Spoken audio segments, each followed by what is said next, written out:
नमस्कार दोस्तों, मेरा नाम है जितेंद्र सिंह। मैं पढ़ाने जा रहा हूं math class 6 chapter 4 basic geometrical idea NCERT book से एक्सरसाइज 4.3 का क्वेश्चन नंबर 1। तो शुरू करते हैं। क्वेश्चन नंबर फर्स्ट में है name the angle in the given figure. ये जो चित्र दिया हुआ है, फिगर दिया हुआ है, इनके एंगल के नाम बताने हैं। एंगल क्या होते हैं? देखिए, एक लाइन ये आपकी सीधी जा रही है, ये लाइन जा रही है, और यहां से लाइन जो है तो आपकी टर्न हो गई। यहां पर एक मोड़ मोड़ है, टर्न है। इस टर्न को ही एंगल बोला जाता है और इसका नाम यहां पर दिया गया है ए। इस पॉइंट का नाम डी दिया गया है। जहां जहां टर्न है उन पॉइंटों के नाम दिए गए हैं। तो इन्हीं को आपको राइट कैसे करना है, चीज बताना है, एंगल के नाम लिखने। तो शुरू करते हैं। जैसे अगर एंगल ए लिखा जाए तो यहां पर लिखते हैं एंगल ए, एंगल ए। बस ये एंगल आपका लिखा जा चुका है, लेकिन इसको एक तरीके से और लिखा जा सकता है। इस एंगल ए को चाहे आप इस तरीके से लिखो, या तो आप दूसरा तरीका आपका और है कि इसको आप लिख सकते हो, इस एंगल को, ये लेटर बीच में आए, एंगल ए हमारा सेंटर में आए, D A B, D A B angle लिखेंगे, एंगल का साइन बनाएंगे ऐसे, और डी ए बी लिख देंगे, एंगल डी ए बी। इसको इस तरीके से भी लिखा जा सकता है। और किस तरीके से लिखा जा सकता है?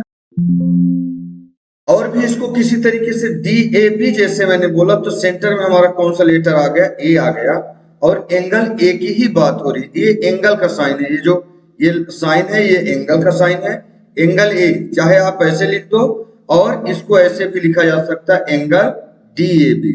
डी ए बी का मतलब सेंटर में जो ए आया लेटर, तो एंगल ए की बात हो रही। अच्छा, इसको ऐसे भी पढ़ सकते हो, एंगल बी ए डी। ये तब भी सेंटर में आएगा और उसी एंगल की बात हो जाएगी। चलिए अब हम दूसरे को शुरू करते हैं, एंगल बी को। एंगल बी, या इसको ऐसे भी राइट कर सकते हैं, angle A B C, angle A B C. A B C का मतलब हम इस एंगल की बात कर रहे हैं, एंगल बी की बात कर रहे हैं। और यहां पर देखेंगे एंगल बी सेंटर में आया है, एंगल ए बी सी। ऐसे देखिए, एंगल ए बी और सी, ये वाला। तो हमारा ये एंगल बन गया कि आपका, इस एंगल की बात हो रही। या तो एंगल बी भी आप लिखोगे, दोनों ही आपको दोनों तरीके से लिखे जाते हैं। अब सी की बात करते हैं, तो एंगल सी, या इसको लिखोगे ऐसे, एंगल बी सी डी। चाहे बी सी डी लिखो तो भी एंगल सी की बात हो रही है, मतलब इस एंगल की बात हो रही है। बी सी का मतलब ये वाली लाइन, और सी डी का मतलब ये वाली लाइन, और यहां पर ये एंगल हो गया। ठीक है, बी सी डी हो गया। अच्छा, इसको एक तरीके से और लिख सकते हो, कैसे? Angle D C B. ऐसे पढ़ोगे तो भी इसी एंगल को, सेंटर में अगर ये लेटर आ रहा तो इसी एंगल की बात हो रही है। अब एंगल डी पढ़ते हैं, एंगल डी, इसको ऐसे भी लिख सकते हैं, एंगल डी मतलब ये वाला एंगल। तो हमेशा आप एंगल का सिंबल बनाएंगे और ये एंगल बीच में आना चाहिए। तो चाहे सी डी ए पढ़ो और चाहे ए डी सी पढ़ो, बीच में सेंटर में डी आ रहा है, मतलब एंगल डी की बात हो रही है। तो इसको ले सकते हैं सी डी ए या A D C, angle A D C. Angle कौन बीच में आया? सेंटर में डी आया, यानी एंगल डी की बात हो रही है। ये था आपका क्वेश्चन नंबर 1। आगे बढ़ते हैं क्वेश्चन नंबर 2 में। क्वेश्चन नंबर 2 में बोल रहा है, in the given diagram name the points. Points के नाम बताने हैं। तो फिर से आपको एंगल ही इसमें भी दिया है, एंगल के बारे में जानेंगे, क्योंकि इस चैप्टर का नाम ही है बेसिक ज्योमेट्रिकल आइडिया। तो एंगल का नाम क्या पूछा है? ए पार्ट यहां से देख लेते हैं। ए पार्ट में क्या लिखेंगे? In the interior of angle DOE। DOE का मतलब एंगल ओ की बात हो रही है। अभी अभी हमने जस्ट इसके पहले वाले क्वेश्चन में सीखा कि अगर किसी एंगल को बताना है तो जैसे एंगल ए को बताना है तो एंगल ए भी लिख सकते हो, या तो angle D A B, centre में ए आया है ना। अभी आगे वाले में चलेंगे। इंटीरियर एंगल, इंटीरियर मतलब अंदर साइड का एंगल बताना है, एंगल डीओई। डीओई देखो पहले कहाँ है, डी कहाँ पर है, यहाँ पर है, ये है डी ओ और ई। देखिए एक लाइन ये गई है और एक लाइन ये गई है, ये डीओई। डीओई के इंटीरियर में आपका कौन सा एंगल है, आप देखेंगे इंटीरियर में, तो आपका इंटीरियर में एंगल ए है, तो आप इसका नाम दे देंगे ए। पूछा क्या है, पॉइंट्स के नाम पूछा। देखो given diagram in the interior of angle DOE, DOE के इंटीरियर में अंदर में, और अगर एक्सटीरियर में पूछता तो इसके एक्सटीरियर में कौन है, तो इसके बाहर, इसके लाइन के ऊपर नहीं, इसके बाहर सी है और एफ है। पूछा नहीं है, एक्स्ट्रा बता रहे हैं। अच्छा अगर ऑन द लाइन पूछता तो अगर इस लाइन के ऊपर कौन कौन से हैं, तो ये जो डी है, ओ है, बी है, ई है। पूछा नहीं है, इसको भी आप जानो कि इसमें क्या क्या पूछा जा सकता है। एंगल ए के इंटीरियर में पूछा गया था, इसलिए बताया जा रहा है इंटीरियर में ए है, तो आप इसको ए लिख लीजिए, बस आपका आंसर यहां पर फाइनल हो गया। बी पार्ट में देखते हैं, बी में क्या लिखेंगे।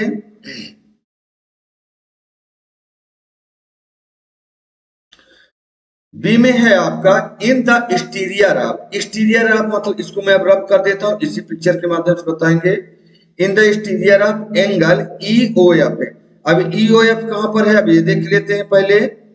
ये रहा ई और ओ, ई ओ और ये वाला एफ है, ये देखिए ये लाइन। इसके कहां बताना है, इन द एक्सटीरियर, इसके बाहर बाहर कौन है। ये तो लाइन के ऊपर हो गया, जैसे ये एफ लिखा हुआ है ना, एफ आप देख रहे हैं लाइन के ऊपर है, ओ लाइन के ऊपर है, बी लाइन के ऊपर है, ई लाइन के ऊपर है, मतलब एक्सटीरियर में नहीं बता देंगे इनको। ये जो पॉइंट लाइन के ऊपर है तो इनको लाइन के ऊपर ही बताएंगे जब क्वेश्चन आएगा। तो एक्सटीरियर में मतलब इस एंगल से बाहर बाहर कौन है, तो यहाँ पर सी पॉइंट है, सी लिखोगे, और कौन सा पॉइंट है, ए है, डी है। इनको किसी क्रम में लिख सकते हो, चाहे सी ए डी लिखो, चाहे डी ए सी लिखो, चाहे ए डी सी लिखो, जैसे मर्जी आप लिख दो, लेकिन 3 पॉइंट को आपको लिखना है क्योंकि तीनों एक्सटीरियर में है। एक्सटीरियर एंगल ही आपसे पूछा गया है, तो आप इसको लिख लीजिए ए डी सी। अच्छा आप इसको सी ए डी भी लिख सकते थे, डी ए सी भी लिख सकते, तो जैसे मर्जी आप लिखो, सब सही है। सिर्फ आपको ये बताना था कि एक्सटीरियर में ये एंगल है। अभी चलते हैं अगले क्वेश्चन में, सी नंबर में। सी नंबर में on the angle E O F, अभी हमें ई ओ एफ ढूंढना है कि ई ओ एफ कहाँ है। ई है, ओ है, एफ है, ये वाली लाइन आपका बना हुआ है, ये देखिए ये और ये। अब ऑन द बोला है इस बार, अभी तक एक बार इंटीरियर था इसके, फिर एक्सटीरियर था इस एंगल के एक्सटीरियर में, अब इसके बाद इस एंगल के, इस वाले एंगल के ऊपर कौन कौन सा है। तो आप अभी एंगल देख चुके हैं, तो आप देख लीजिए कौन कौन सा है इसके ऊपर।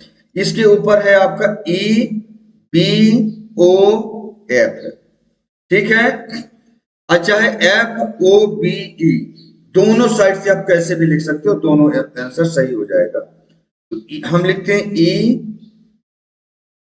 बी ओ कामा एफ।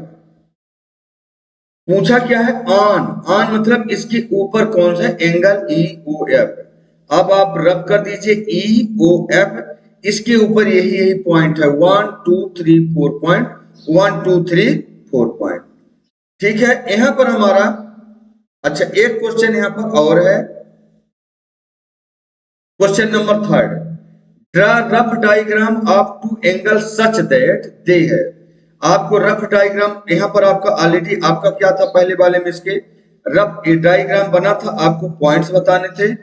इस क्वेश्चन में आपका क्या है कि आपका रफ डायग्राम बनाना है, उनके पॉइंट्स देने हैं। Rough diagram of two angle, दो एंगल बनाने हैं सच दैट, जिसमें दे है, इसमें क्या क्या आपको फॉलो होना चाहिए। तो चलो शुरू करते हैं। वन पॉइंट इज कॉमन, एक पॉइंट कॉमन हो तो हमें कितने एंगल बनाने हैं? टू एंगल बनाने हैं, टू एंगल। तो एक डायग्राम बना लेते हैं पहले यहां पर।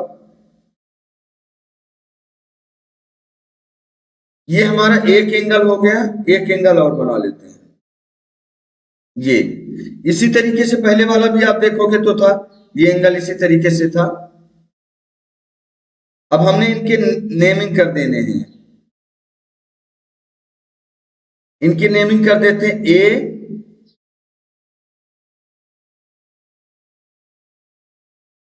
यहां पर हो जाएगा बी, यहां पर हो जाएगा सी। आप और भी कोई नाम दे सकते हो आपकी इच्छा के अनुसार। यहां पर कॉमन पॉइंट दे देते हैं ओ। अच्छा, अब देखेंगे वन पॉइंट इज कॉमन, एक पॉइंट कॉमन हो जाएगा। तो अगर हम इन दोनों एंगलों को पढ़ें ए O B, A O B. अच्छा, यहां पर अगर हम ऐसे पढ़ते हैं ए ओ बी कामा फिर B O C, B O सी, यहां पर हमारा क्या कॉमन आ गया? देखो वो दोनों में आ रहा। अच्छा, इसमें बी भी दोनों में आ रहा, तो दो चीज कॉमन मिल रहा। तो हम एक काम करते हैं, एक लाइन और ड्रा कर देते हैं इसी में।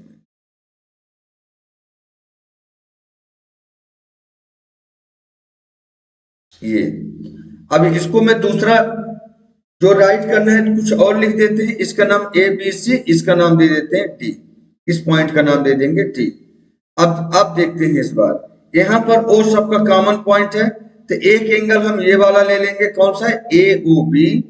तो हम लिख देते हैं इसका क्वेश्चन नंबर ए का। क्या इसमें हमें क्या पूछा गया? वन पॉइंट इज कॉमन, एक पॉइंट हमारा क्या होना चाहिए? कॉमन होना चाहिए। तो आप इसको दे सकते हो ए ओ बी। लेकिन एंगल की बात हो रही तो एंगल लगा लो पहले, एंगल ए ओ बी। अच्छा, एक एंगल ले लिए, अब इस लाइन को नहीं लेंगे कॉमन, अगले वाले से शुरू कर देंगे, C O D, angle C O D. अब इसमें आप देखेंगे तो कॉमन क्या है इन दोनों में? वन पॉइंट कॉमन बोला था, इसलिए यहां पर देखेंगे तो ओ कॉमन है और इसमें भी आपका ओ कॉमन है। समझ गए? चलिए आगे शुरू करते हैं सेकंड नंबर में। अब इस बार टू पॉइंट कॉमन होना चाहिए। आगे वाले में कर लेते हैं, अगले स्लाइड में सेम पिक्चर बना लेंगे। इस तरीके से टू पॉइंट कॉमन होना चाहिए। एक रफ डायग्राम हम बना लेते हैं। ये इसी तरीके से मैंने पहले वाला भी बनाया था, इसी तरीके से, और इसी तरीके से फिर से बना लिया। हमने टू एंगल बनाना था, टू एंगल हमने ड्रा कर लिया। अब यहाँ पर हमने ए पॉइंट दे दिया, बी नाम दे दिया, यहाँ पर सी दे दिया, यहाँ पर कॉमन ओ दे दिया, सबका नेमिंग कर दिया। अब बोला कि टू पॉइंट कॉमन होना चाहिए, तो टू पॉइंट आप कॉमन लिख दीजिए। देखिए ए ओ बी, यहाँ पर लिखेंगे बी पार्ट का ये चल रहा है, किसका? बी का। यहाँ पर ए ओ बी एंगल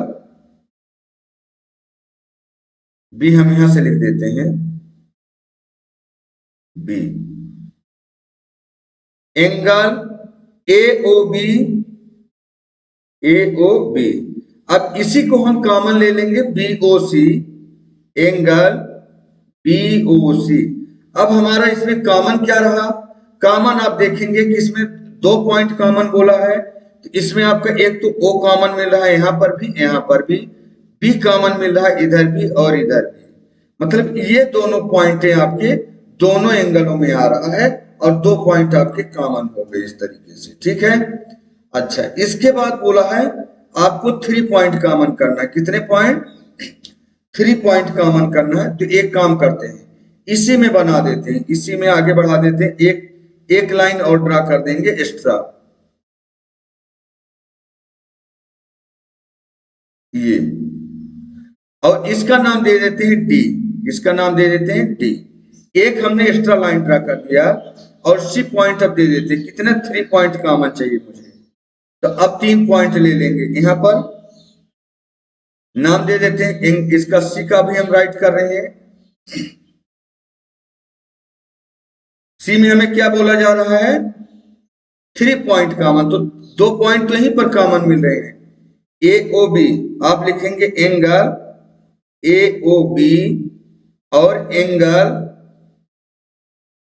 एक काम करते हैं इसमें हम ना करके इसमें एक पॉइंट और हम लगा देते हैं। 3 पॉइंट कॉमन 4 पॉइंट कॉमन में इस लाइन को ना ड्रा करेंगे, आप एक्स्ट्रा ना करेंगे, इसी में एक पॉइंट दे देते हैं। इस जगह पर अलग कलर से दे देते हैं तो समझ में आ जाएगा। यहाँ पर एक पॉइंट हमने दे दिया और हमारा ऑलरेडी था यहाँ पर क्या चीज, यहाँ पर हम नाम देते हैं ए बी सी तो ऑलरेडी दिया है, चाहे आप डी दे दो, ई दे दो, एफ दे दो, एम दे दो, एन दे दो, आपकी मर्जी, आप कुछ भी नाम दे सकते हो। तो यहाँ चलो हम यहाँ पर डी पॉइंट दे देते हैं, डी, एक पॉइंट और कॉमन लगा दिया। अब देखो पहले आपका ओ और बी कॉमन आ रहा दोनों में, अब इस बार ओ भी कॉमन आएगा, बी भी कॉमन आएगा और डी भी कॉमन आएगा, तो आपके 3 पॉइंट इसी में कवर हो गए, इसी में कॉमन हो गए। तो आप यहाँ लिखोगे सी नंबर में क्या लिखोगे, एंगल ए ओ बी, ये रहेगा angle B O C, angle B O C, ये हो गया। और एक एंगल आपका और बन जाएगा angle A O D, A O D. अब आपका इस जगह पर आपका एक कॉमन पॉइंट आपका डी भी आ गया, वो तो आ ही रहा था सब में कॉमन, वो सब में कॉमन आ रहा था, एक डी इसमें कॉमन एक्स्ट्रा आ गया, तो 3 पॉइंट कॉमन हो गए आपके। अब इसी में अगर आपको करना है कि 4 पॉइंट कॉमन हो, तो बीच में एक कॉमन लाइन को और बढ़ा दीजिए इस जगह पर, और इसका नाम दे देते हैं, मान लो एच दे देते हैं, इस बार एच, जो आपकी मर्जी है, आप कुछ भी पॉइंट का नाम दे सकते हैं, एच दे दिया। तब देखिए पहले ओ था कॉमन और बी था, 2 पॉइंट कॉमन थे, इस बार आपके पास 3 कॉमन हो गए थे, इस बार एक पॉइंट आपने और लगा दिया, तो 1 2 3 4 लाइन आपके कॉमन हो गए। तो आप डी नंबर में क्या लिखोगे, अलग कलर कर देते हैं यहाँ पर, डी पॉइंट में क्या लिखेंगे हम, यहां पर आपको लिख देंगे angle A O B comma angle B O C comma angle A O D, वो तो सब में कॉमन है, लेकिन आपका डी कॉमन एक एक्स्ट्रा आ गया, तो यहाँ तक 3 कॉमन तो आपको हो गए। अब एक कॉमन हमने एक्स्ट्रा बढ़ाया है, एंगल ए ओ एच, बस एक कॉमन आपका हो गया है ना, ए ओ एच। अच्छा यहां पर एंगल नहीं लगाया, एंगल लगा देता हूं, एंगल ए ओ एच, इसमें एच कॉमन है, इस एंगल में, इसमें डी कॉमन है। अच्छा इसमें क्या कॉमन है, इसमें आपका देखेंगे ओ कॉमन है एक में, अच्छा वो तो सब में है, लेकिन सब में कॉमन एक निकाला है हमने, ओ बाहर, एक में हमने क्या किया है, वो एक में बी कॉमन है ना, बाकी सब में कॉमन नहीं है। तो आप देख लिए कि हमने 4 पॉइंट कॉमन निकाल लिया, लास्ट पॉइंट रह गए 1 रे इज कॉमन, एक रे कॉमन होना चाहिए। तो चलिए अगले स्लाइड में कर लेते हैं इसको, एक हम फिगर बना लेते हैं पहले। ये 2 एंगल बनाने थे हमने, 2 एंगल्स हमने राइट कर लिया, फिर से नाम सेम दे देते हैं। अच्छा रे है ना, तो रे का स्टार्टिंग पॉइंट होता है और एंडिंग पॉइंट नहीं, इस तरीके से एरो आप बना लेंगे ऐसे। अब एक रे कॉमन निकालना है, इनके नाम फिर से आप उसी तरीके कर दो, ए बी सी और यहाँ पर हो जाएगा ओ, यहाँ पर आके फिर से एंगल फॉर्म हो रहे हैं, तो आप इनको लिख लीजिए। पहले तो आप एंगल राइट कर लीजिए कि एंगल कौन कौन से बन रहे हैं, ये ई नंबर का है, ई नंबर का angle A O B, angle लिखा है इस बार, अभी हम एंगल लिख रहे हैं, angle A O B, A O B हो गया, और यहां पर comma angle B O C, B O C, ये एंगल की बात हो गई। इन दोनों में एक रे कॉमन निकालना है, रे का मतलब स्टार्टिंग पॉइंट हो और एंडिंग पॉइंट नहीं होता, एरो लगा हुआ है, जिसमें आप देख रहे हैं ओबी, ओबी इसमें भी है और ओबी इसमें भी है, दोनों में कॉमन है, इसलिए यहां से एक रे हम यहां से कॉमन निकाल देते हैं, अलग कलर में ले लेते हैं, यहां पर हो जाएगा ओबी, क्या कॉमन आ गया, ओबी। अच्छा, ओबी क्या चीज है? अगर हमें लाइन दिखाना होता कि लाइन है तो हम इसके ऊपर इस तरीके से एक लाइन ड्रा करते। अगर हमें इसी को लाइन सेगमेंट, सॉरी, अगर ये लाइन सेगमेंट दिखाना होता तो हम ऐसे लाइन ड्रा करते। लाइन दिखाना होता तो इसमें दोनों तरफ ऐसे एरो लगा देते। रे दिखाना है तो इसके ऊपर हम ऐसे हम इसके ऊपर लगा देंगे ओबी के ऊपर, तो हम यहाँ पर रे लगा देते हैं ऐसे, ये एरो, एरो हमने लगा दिया। अब आपको दिखा दिया कि यहाँ पर हमारा इस लाइन में ओबी रे कॉमन है। ठीक है, क्या कॉमन है? रे, कॉमन रे। यहां लिख देता हूं कॉमन